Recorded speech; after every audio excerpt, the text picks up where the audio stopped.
កម្រិតតំបន់កម្ពុជាញូជាសមាជិកមួយរបស់បណ្ដាញអ្នកសារព័ត៌មានក្នុងតំបន់ដែលធ្វើការរាយការណ៍ប្រឆាំងជាមួយនឹងរឿងអំពើពុករលួយដែលមានសេក្រិតរៀបនៅប្រទេសហ្វីលីពីនហ្នឹងគឺយើងក៏ជាសមាជិកដែរបាទហើយលោកច័ន្ទស៊ីគាត់នឹងទៅចូលរួមប្រជុំមួយទៀតនៅម៉ាឡេស៊ីខែក្រោយនេះជាមួយនឹងបណ្ដាញថ្មីមួយទៀត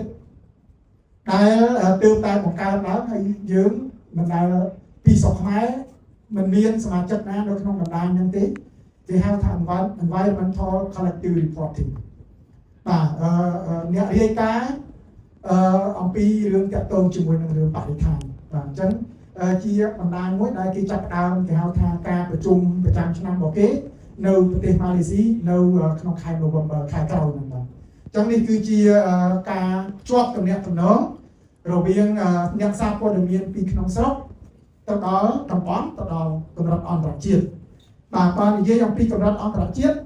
យើងក៏កំពុងធ្វើការជាមួយគេហៅថាក្រុមគណៈកម្មការការពារអ្នកកាសែត